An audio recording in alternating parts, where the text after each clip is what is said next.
সালাউদ্দিন সাহেব এই উত্তরগুলো দেন। আপনি যে কথাটা বলতেছেন কনস্টিটিউশন ধারণ করতে হবে, কনস্টিটিউশন করতেছেন, তাহলে তো শহীদ রাষ্ট্রপতি কি হয়ে যায়, ইউজারপ্রার হয়ে যায়। এইগুলো কিছুই বললেন না। ঠিক আছে, এবার আসেন আপনার কথাতে আসি। কে পড়াবে আপনি বলছেন, এটা লেখা নাই। চলেন, এটা কি আদেশ, জুলাইয়ের আদেশ। এই জুলাই আদেশ কবে পাশ হলো? 3রা নভেম্বর 2025। 3রা নভেম্বর 2025। আপনি বাংলাদেশ জাতীয়তাবাদী দল যদি ভাবেন যে এই জুলাই সনদ আদেশটা কি হয়নি, আইনত হয়নি, আপনি এতদিন চ্যালেঞ্জ করলেন না কেন? কিভাবে শপথ পড়াবেন সে তো দাওয়া আছে রে ভাই। It is already part of this constitution. শোনেন আপনি কি বলতে চাচ্ছেন। সংবিধানের তৃতীয় তফসিলে ফরম হয়, কে শপথ পাঠ করাবেন সেটা নির্ধারিত হয়, এতগুলো হয়ের পরে তারপরে হলে হতে পারে। উনি এখানে চারটা কথা বললেন। একটা কথা বললেন, সংবিধান সংস্কার পরিষদ যদি কনস্টিটিউশনের ধারণ হয়, যদি এই মর্মে কনস্টিটিউশন অ্যামেন্ডমেন্ট হয়, যদি শপথ এই কনস্টিটিউশন 3rd শিডিউলে ইনকর্পোরেট হয় এবং কে শপথ পড়াবে এটা নির্ধারিত হয়, তারপরে হইলে হতে পারে। হবে এই কথা উনি বলতেছেন না। সে যে কথাগুলো বলল, এই কথাগুলোর বিন্দু মাত্র কোনো আইনগত বা কোনো রকমের কোনো ভিত্তি নাই। তিনি বললেন যে আজকে শপথ তিনি নিতে পারছেন না কেন? শপথ কনস্টিটিউশনের কি 3rd শিডিউলে নাই, শপথ কে পড়াবেন সেটা নির্দিষ্ট নাই।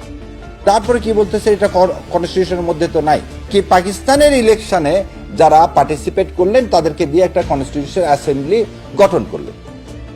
তাহলে এই constitution assembly, provision constitution assembly গঠন হলো যাদেরকে দিয়ে, তাদেরকে বাংলাদেশের কনস্টিটিউশন তৈরি করার কোনো ম্যান্ডেট দেওয়া জীবনেও হয়নি। আচ্ছা, তারপরেও ঠিক আছে, যুদ্ধের পরে এটা করতেই পারে, কারণ সেই সময় আমাদের সবাই স্বায়ত্তশাসন চাওয়া হয়েছিল, করছেন, ভালো কথা। 16ই ডিসেম্বর থেকে এটা বাংলাদেশে কি হলো, ইফেক্ট হলো। এই কনস্টিটিউশন যে ইফেক্ট হলো, তাহলে মানুষের আপনি গণরায় নিলেন, কোনো রেফারেন্ডাম নিলেন না। যে আপনি যে কনস্টিটিউশন করতেছেন, সে কনস্টিটিউশন সৃষ্টি হলো কি সম্পূর্ণ ইলিগালি ভাবে, একটা আনলফুল অর্ডারের মাধ্যমে। এই কনস্টিটিউশন তৈরি করে দিল ইন্ডিয়া। 72-এর কনস্টিটিউশন আপসীর নেত্রী নিজেই বলছিলেন এই কনস্টিটিউশন ছুঁড়ে ফেলে দিতে হবে। কেন বলছিলেন? কারণ এই কনস্টিটিউশন থেকে স্বৈরাচারের জন্ম। আসেন এবারে 1975 সালে 15ই আগস্ট শেখ সাহেব সপরিবারে নিহত হলো। মোস্তাক সাহেব জোর করে ক্ষমতা নিলেন। মোস্তাক সাহেব কোন শিডিউলের আন্ডারে সেদিন শপথ করছিলেন? এই যে 3rd শিডিউলের কথা যে বলতেছেন, 3rd শিডিউল তো তখনও ছিল। মোস্তাক সাহেবকে কে পড়ালেন? মোস্তাক সাহেব তো একই ক্ষমতা নিলেন। আচ্ছা, মোস্তাক সাহেবের পরে কি হলো দেখেন, 6/11/1975 সালে ব্রিগেডিয়ার খালেদ মোশাররফ খন্দকার মোস্তাককে কি করলেন, সরায় দিলেন। দিয়ে কি করলেন, পার্লামেন্ট বাদ দিয়ে দিলেন, পার্লামেন্ট ভেঙে দিলেন।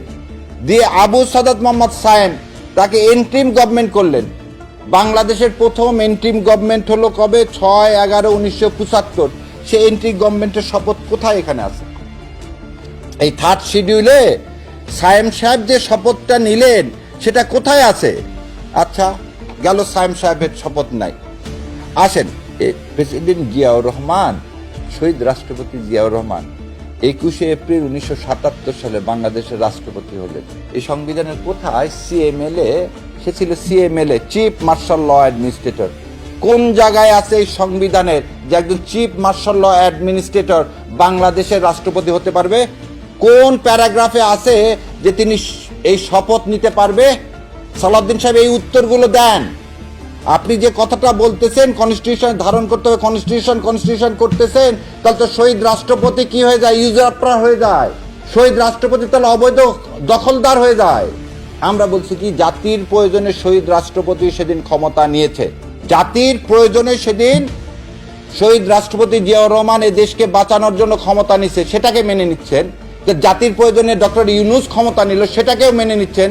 হঠাৎ করে ভোটের পরে কেন আপনি এই ভোটের সময়, এই জুলাই সনদের ইমপ্লিমেন্টেশনের সময় হঠাৎ এত কোশ্চিন রেজ করলেন? একটা কিছু করতে গেলে তো একটা রেশনাল থাকতে হবে। আসেন, আপনি রেফারেন্ডামের কথা, প্রথম রেফারেন্ডাম হলো 30শে মে 1977। কে? জিয়াউর রহমান সাহেবের ক্ষমতায় যাওয়া এবং তার কাজগুলোকে বৈধ হিসাবে হানা ভোট হলো। কনস্টিটিউশনে তখন রেফারেন্ডামের কোনো বিধানই নেই। আজকে যে আপনারা একজনকে উস্কায় দিয়ে রিট পিটিশন ফাইল করালেন যে এই হ্যাঁ ভোট না ভোট অবৈধ, এই রিট যদি চলে তাহলে আপনার কিন্তু ওই 77 সালের ফার্স্ট রেফারেন্ডাম অবৈধ ঘোষণা হবে, কারণ তখন কনস্টিটিউশন রেফারেন্ডামের কোনো বিধান ছিল না। আজকে যেমন আপনারা বলতেছেন রেফারেন্ডামের বিধান নাই কনস্টিটিউশনে, 77 সালেও তো কনস্টিটিউশনে এই বিধান ছিল না। তাহলে জিয়া রহমানের পুরো ক্ষমতাটা অবৈধ হয়ে যাবে, ওই রেফারেন্ডামে অবৈধ হয়ে যাবে। সাদ্দিন সাহেব আগে নিচের দিকে তাকান, আগে নিজের দিকে তাকান। আসেন, অনেক খুব বড় বড় সব লয়ার হায়ার করা হচ্ছে কয়েকদিন ধরে, কি বলতেছে এই কি জুলাই সনদ অবৈধ, কি হচ্ছে এই গণভোট অবৈধ, অর্ডিন্যান্স এই মানে এই রাষ্ট্রপতি যে অর্ডার দিচ্ছেন সেই অর্ডার দেওয়ার তার ক্ষমতা নাই।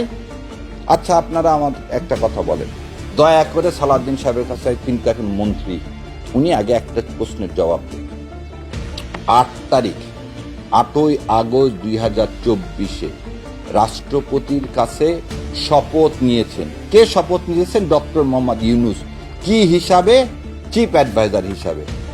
সেই চিফ অ্যাডভাইজার হিসাবে যে উনি শপথ নিলেন, এই থার্ড শিডিউলে কি চিফ অ্যাডভাইজারের কোনো কিছু আছে? চলেন থার্ডে দেখেন তফসিলে কি কি আছে? রাষ্ট্রপতির আছে, প্রধানমন্ত্রীর আছে, স্পিকারের আছে, ডিপটি স্পিকারের আছে, সংসদ সদস্যর আছে, প্রধান নির্বাচন কমিশনারের আছে, মহা হিসাব রক্ষকের আছে। কোথায় ভাই চিফ অ্যাডভাইজার? পেলাম না। তাহলে তো চিফ অ্যাডভাইজারের যদি সেদিন শপথটা যদি হয়, শপথটাই যদি রাষ্ট্রপতির কাছে নিলেন শপথ, সেই শপথটা সংবিধান ভায়োলেট করে নিলেন, তাহলে আপনার এই ইলেকশনে তো ইলিগাল। আপনি কিভাবে আজকে ক্ষমতা দখল করলেন? আজকে যে মন্ত্রী পরিষদ করলেন, আপনি ইলেকশন করলেন, সব তো অবৈধ। আপনার এই ক্ষমতা আসাও তো অবৈধ। তারপরে আর আসেন, 20 জন ক্যাবিনেট অ্যাডভাইজার নিয়োগ করছেন, কোথায়? এখানে আছে কিসের? প্রধানমন্ত্রী, রাষ্ট্রপতি, স্পিকার, ডিপটি স্পিকার, সংসদ সদস্য। কোথায় ক্যাবিনেট অ্যাডভাইজারের কোন শপথের ব্যবস্থা আছে থার্ড শিডিউলে? এইগুলো কিছুই বললেন। ঠিক আছে, এবার আসেন আপনার কথাতে আসি। কে পড়াবে? আপনি বলছেন এটা লেখা নাই। চলেন, এটা কি আদেশ? জুলাইয়ের আদেশ। এই জুলাই আদেশ কবে পাশ হলো? 3রা নভেম্বর 2025। 3রা নভেম্বর 2025। আপনি বাংলাদেশ জাতীয়তাবাদী দল যদি ভাবেন যে জুলাই সনদ আদেশটা কি হয়নি, আইনত হয়নি, আপনি এতদিন চ্যালেঞ্জ করলেন না কেন? আপনি যে জুলাই আদেশ মেনে নিলেন, এই আদেশের বলে তো ইলেকশনের ডেট ঘোষণা হলো। এই আদেশে কি বলা আছে? আদেশে চলেন,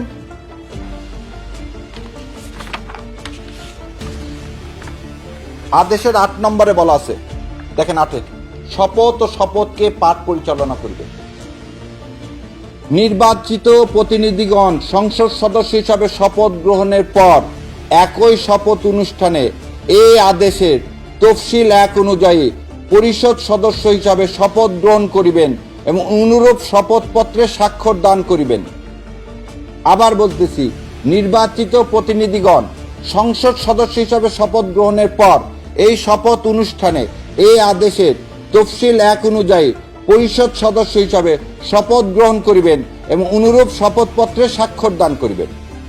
সংসদ নির্বাচনে নির্বাচিত সংসদ সদস্যের ক্ষেত্রে যিনি শপথ পাঠ করিবেন তিনি এই আদেশের তফসিল 1-এ বিধিত ফর্মে পরিষদের সদস্যদের শপথ পাঠ পরিচালনা করিবেন। তাহলে একই কথা বললো, যারা সংসদের যারা কিনিবেন, শপথ পাঠ যিনি করাবেন তিনি এই সংবিধান সংস্কার পরিষদের শপথ পাঠ করাবেন। আপনারা এটা নিয়ে তো একবার চ্যালেঞ্জ করলেন না, আপনারা তো জুলাই সনদে সাইন করলেন। এই আদেশ তো আপনাদেরই পরামর্শে আদেশ দেওয়া হলো। সেদিন অর্ডিন্যান্সের কথা, এটাকে বলা হয় কি? এইটা আজকে জুলাই সনদের যেটা হয়েছে এটাকে কি বলা হয়? এটাকে বলা হয় রেভলিউশনারি লেজিটিমেসি, রেভলিউশনারি লিগ্যালিটি। এইটা ডক্টর ইউনূস সাহেব যা যা করে গেছেন সেটা তো এর উপর ভিত্তি করে রে ভাই। একজন বলছেন যে অর্ডিন্যান্স করা যায়, অর্ডার দিলেন উনি কিসের ভিত্তিতে? অর্ডার তো দিলেন, এই যে এলএফও যেমন একটা অর্ডার, এলএফওতে কি লেখা আছে? Legal framework order, not an ordinance. তাহলে আপনার জুলাই সনদও তো একটা অর্ডার। 1970 সালের ভোট যদি হতে পারে যার উপর ভিত্তি করে কনস্টিটিউশনের সৃষ্টি, সেটা যদি আপনি মেনে নেন, তাহলে আজকে এটার উপর ভিত্তি করে আপনার মেনে নিতে সমস্যা কোথায়? সমস্যা অন্য জায়গায়। সমস্যাটা কি? নামটা দেখেন, সংবিধান সংস্কার পরিষদ, বলেনি সংবিধান অ্যামেন্ডমেন্ট পরিষদ। সংশোধন পরিষদ না, বলেনি সংস্কার পরিষদ বলছে, মানে নতুন কনস্টিটিউশন লিখতে হবে, যেটা হচ্ছে হাদিদের রক্তের। এই দেশে এখন এই রক্ত শুকায়নি, এই রক্তের মূল কথাটাই ছিল এটা। এবার আসেন, আপনি আজকে শপথ পড়লেন না, যে 4টা কারণ দেখায় কনস্টিটিউশনের কথা বলে, অ্যামেন্ডমেন্টের কথা বলে, শপথকে পড়াবেন তা না বলে, 3rd শিডিউলের কথা বলে শপথ পড়ানোর তফসিল এক তো দেওয়াই আছে। কিভাবে শপথ পড়াবেন সে তো দেওয়া আছে রে ভাই। It is already part of this constitution. কারণ আপনি তো ভোট করার কথা এই কনস্টিটিউশন অনুযায়ী 2029 সালে, আপনি 26 সালে ভোট করছেন, আপনি ইউনূস সরকারকে মেনে নিছেন, তার মানে এই জুলাই সনদকে মেনে নিছেন। আমরা কেন বারবার বলতেছি যে কনস্টিটিউশন 2/3 কাজ করতেছে না? একটা কনস্টিটিউশন এবং জুলাই সনদ পাশাপাশি রেখে আমাদেরকে পড়তে হবে। এই তো তফসিল দেওয়া আছে কিভাবে শপথ নিবে। তাহলে এটা বলেন ইললিগাল, তাহলে ভোটের আগে বললেন না কেন? তাহলে তো আপনার ভোট বন্ধ হয়ে যায়।